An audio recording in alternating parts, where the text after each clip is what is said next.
To see views like these, we must travel clear across the Pacific Ocean.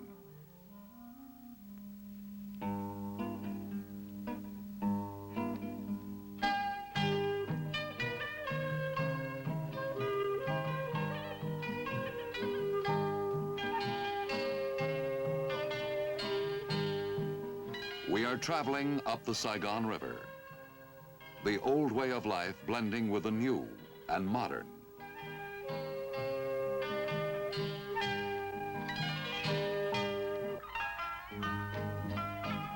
Now we are in the city of Saigon, capital of South Vietnam.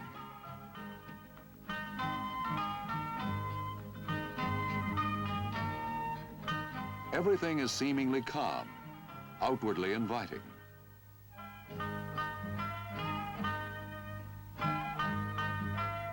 And Americans are invited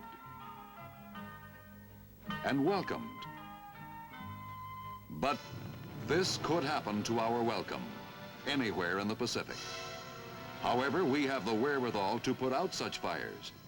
Our United States Army Pacific.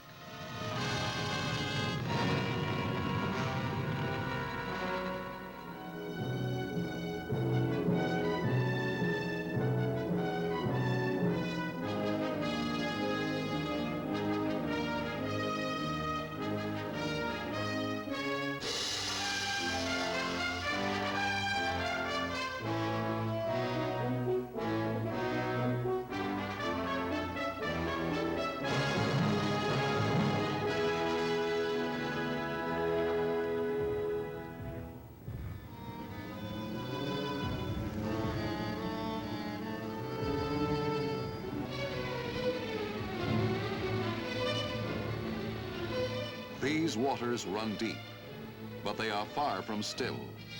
They churn with memories of great battles, memories of devastation stretching for thousands of miles across a watery globe. This is the Pacific Ocean. So deep are these memories that the United States has committed itself to the resolution that never again will it permit the shadows of treachery to darken man's lifeline to freedom.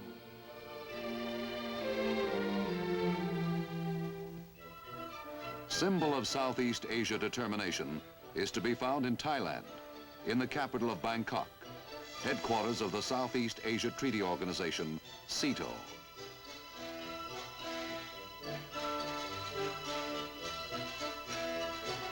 Here, 8 nations have joined together to defend themselves against the threat of communist aggression.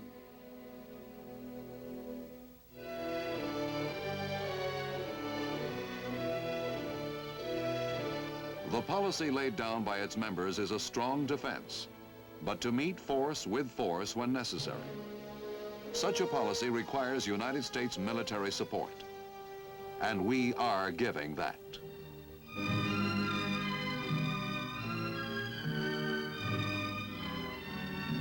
This is Hawaii, our 50th state, command post for all operations in the Pacific Ocean area.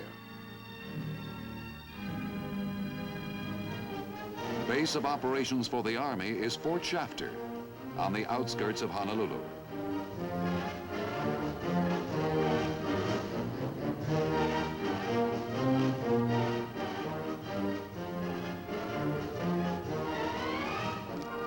For the Navy, base of operations is Pearl Harbor, scene of the Great Deception.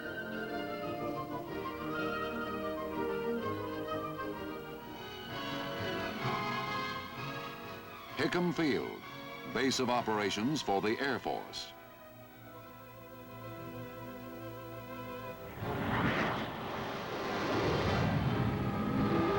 Even in the skies, memory runs deep. It is recalled that the attack on Pearl Harbor was made with 355 planes and 6 carriers.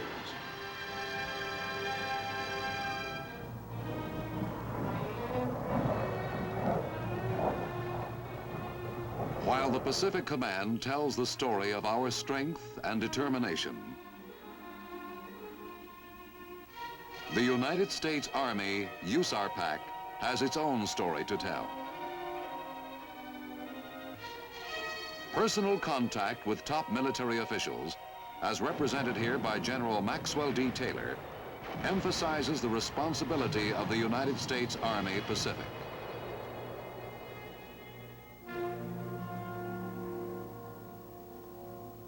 At Fort Shafter, major planning and policy decisions concerning the United States Army are made. But so great are the distances in the Pacific that operational responsibilities are decentralized into major subcommands.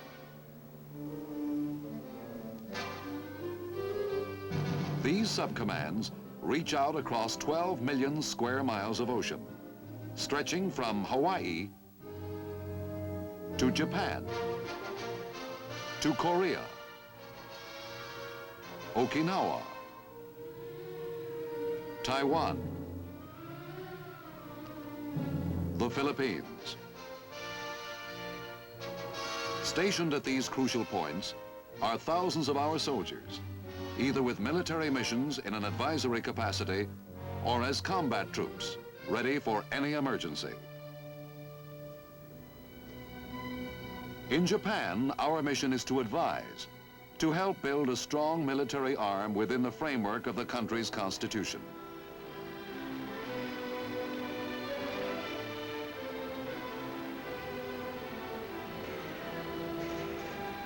Yes, modern military methods are the order of the day for Japan's new crop of soldiers.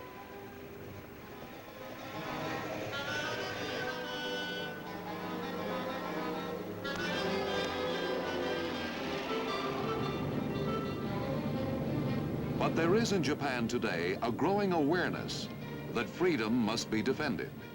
In keeping with this concept, a Mutual Defense Assistance Pact has been signed by our two governments.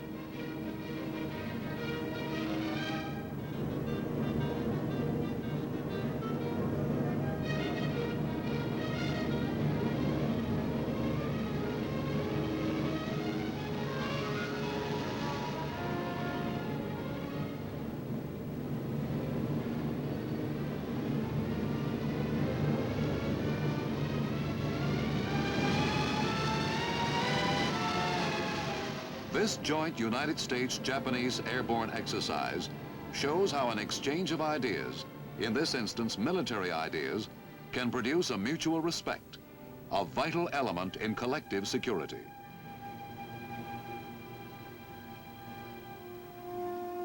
Field maneuvers, American style. The payoff, a skillful and self-sufficient ally.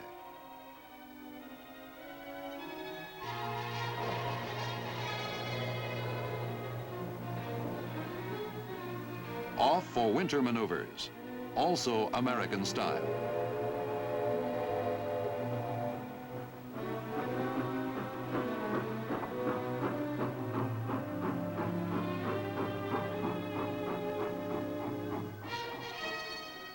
Scenes such as we see here reflect our Army's efforts to turn bamboo defenses in the Pacific into a ring of steel.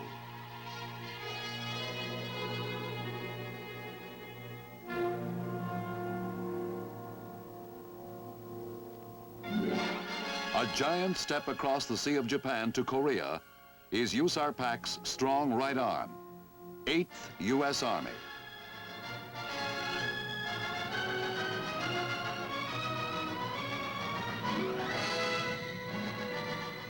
These soldiers, along with the forces of the Republic of Korea, help make up the United Nations Command.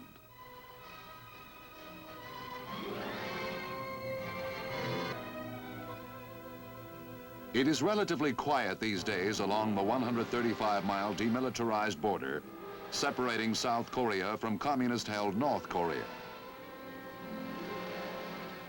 But our soldiers know and feel firsthand the tensions and pressures of communist aggression. This was South Korea in the wake of war. Whole cities decimated.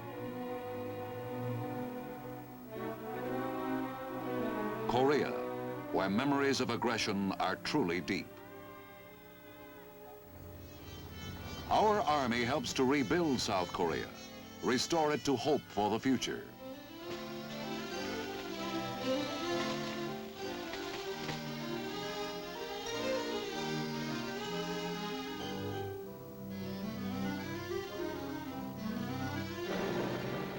Yes, U.S. Army Pacific is much more than a combat force. Wherever its units are stationed, they contribute to the national economy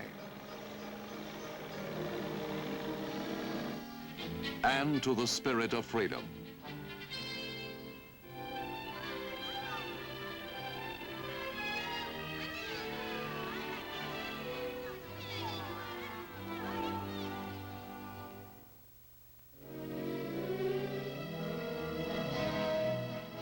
"1,500 miles from the trouble spots of Southeast Asia is another of USARPAC's sub-commands, with headquarters in Okinawa, gateway to the Far East.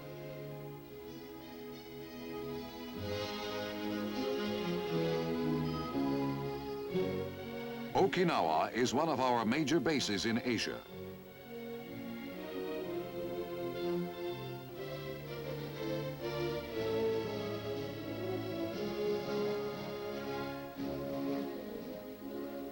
Okinawa, where memories of a 3-month battle are stark and grim.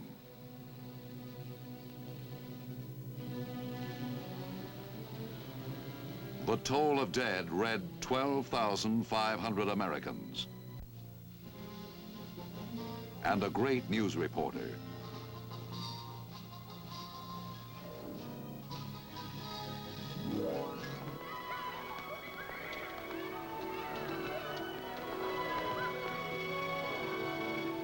This is Okinawa today, reborn in the spirit of freedom. With the aid of our Army in the Pacific, the islands of the Ryukyus are establishing a modern economy. Our president has stated that he recognizes the Ryukyus to be part of Japan, and that he looks forward to the day when the security interests of the free world permit its return. Right now, the Ryukyuans are fully aware of the immense contribution their islands are making in maintaining the peace of Asia.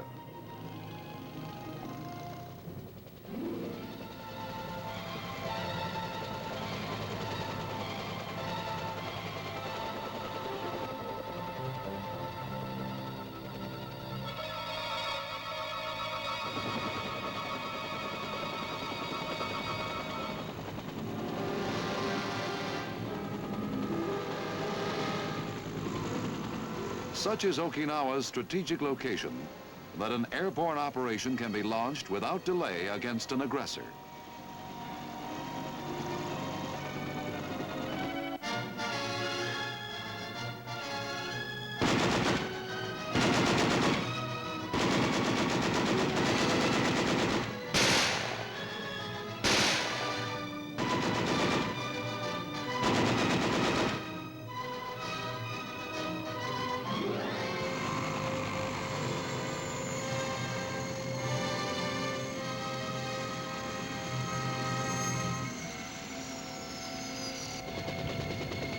Okinawa, keystone of our defenses in the Pacific.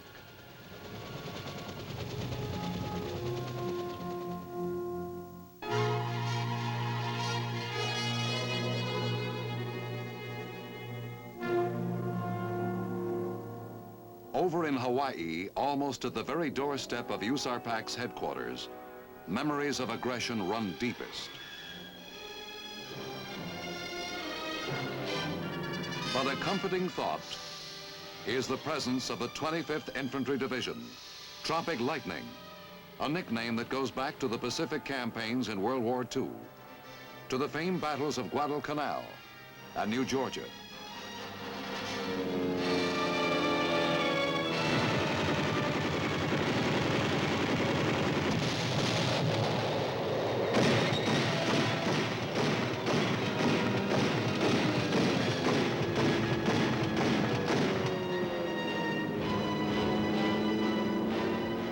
Memory recalls how the 25th struck with lightning force.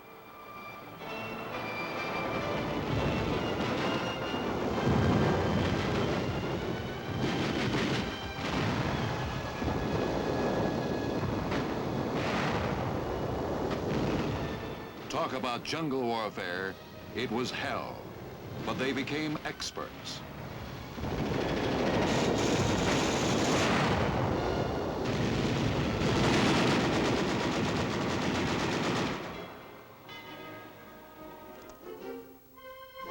Then came Korea. Here, the 25th earned 14 Medals of Honor and 2 Republic of Korea presidential citations. Its history is legend. Its mission today, to be in a battle-ready state as a strategic reserve.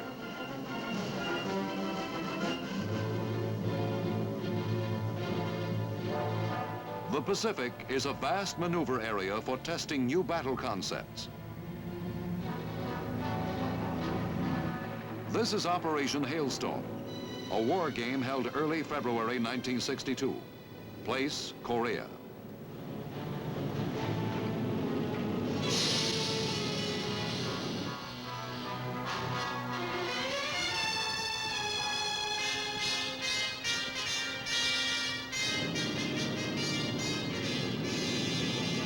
Does it look real?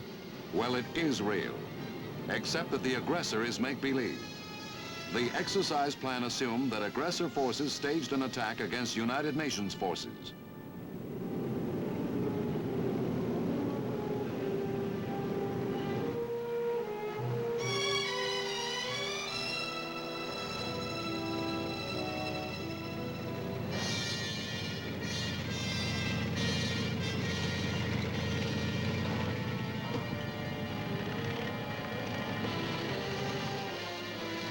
This exercise involved more than 75,000 Americans, Koreans, Turkish, and Thailand troops.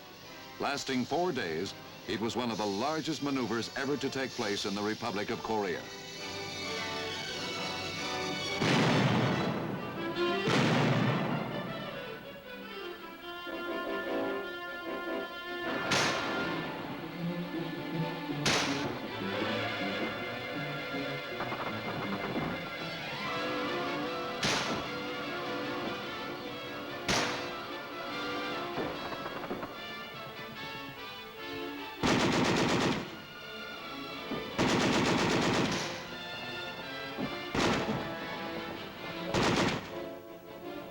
These scenes tell a story of combat readiness more vividly, more graphically than words.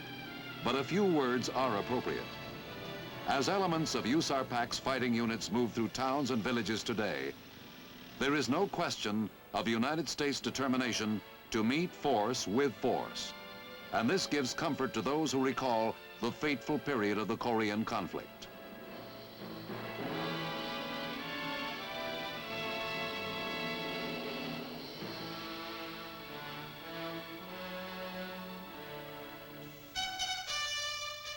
"24 million square miles of the Pacific have become a sprawling testing ground for new weapons and training techniques. If it's guerrilla-type battle, the Tropic Lightning Men have the answers.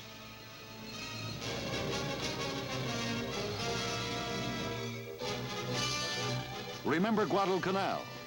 Of course, then there wasn't the helicopter, that ace of many military trades.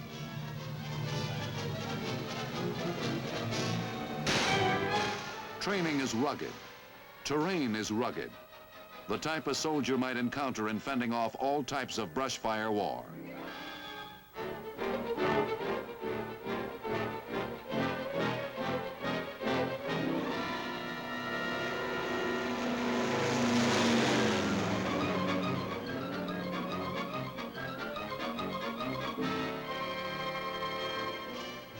Ironically, it is the American soldier who today is training the nationals of Southeast Asia in the art of jungle warfare. A slip of the foot could spell, but it didn't. Providing additional teeth to United States determination in the Pacific are the Army's missile bases in Hawaii, Korea, and elsewhere.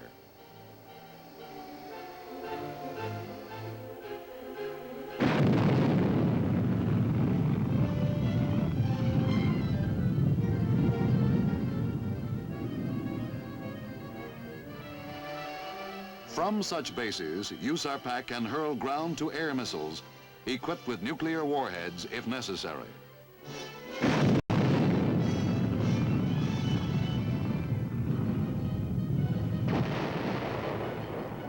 And suppose there is an atomic attack against our forces.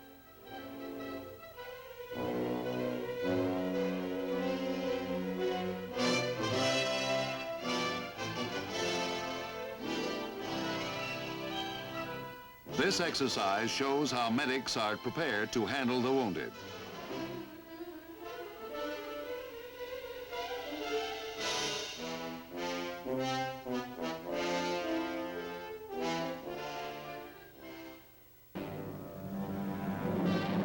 Our role as advisor to friendly governments in the Pacific has taken us to within a short distance of the Chinese mainland, an area of conflict and irritation sparked by the Reds. Taiwan, island home and fortress of the Republic of China.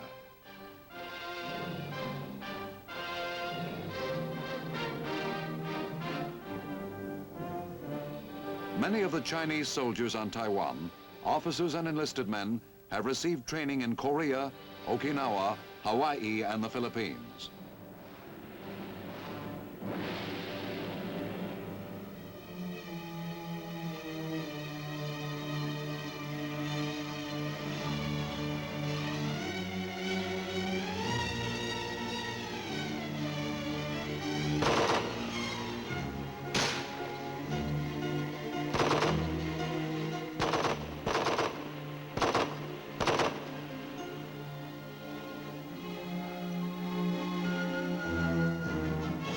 To help the Pacific Command integrate its scattered battle stations, the Army masterminds a worldwide communications network. Its name, STARCOM, Strategic Army Communications.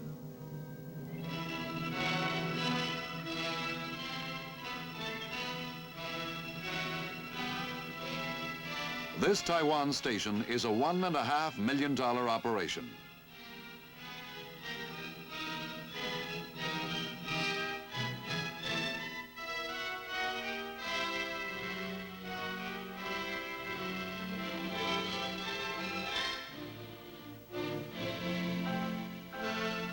Another Taiwan station nears completion, showing 60-foot antennas built to withstand winds up to 125 miles per hour.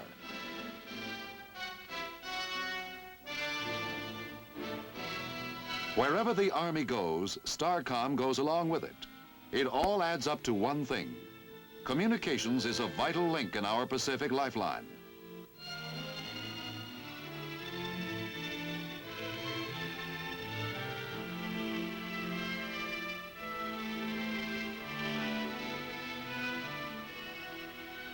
Thousands of antennas of varying shapes and sizes help carry out a round-the-clock watch on this lifeline.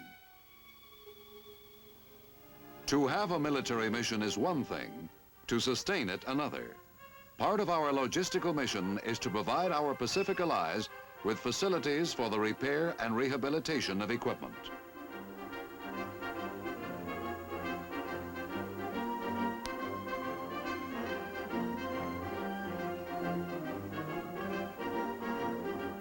As usual, civilians play a big part in this type operation.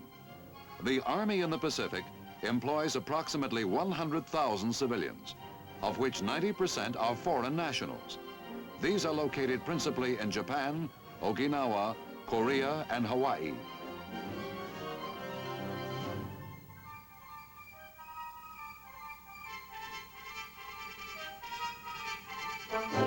If the operation is airborne, parachutes must be made as battle-ready as troops.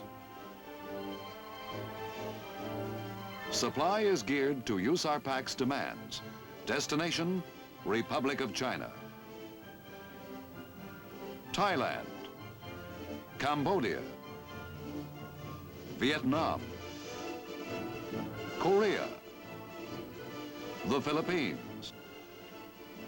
Millions of tons of military supplies and equipment now go to harbors once known only in romance and legend, but which are now known in daily headlines as pressure points of communist aggression.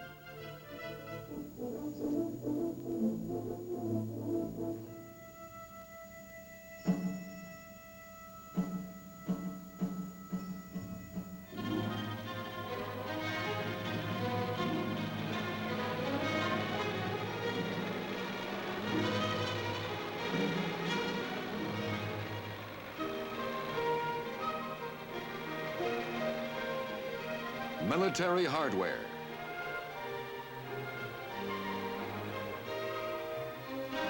from mortars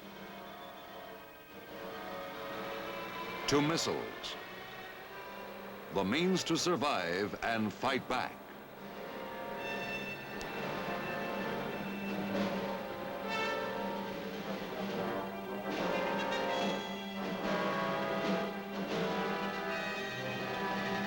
Off to a missile base.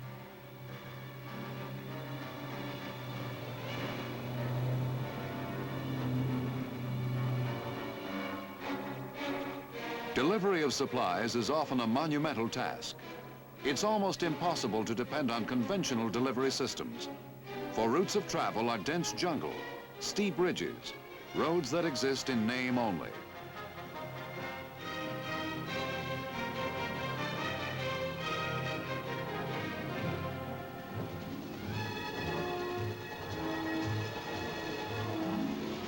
This, then, is the story of USARPAC. The arrow in its insignia represents strength and valor, and the stars, locations of the Pacific Ocean areas. With this insignia, USARPAC is stamped with an unalterable mission.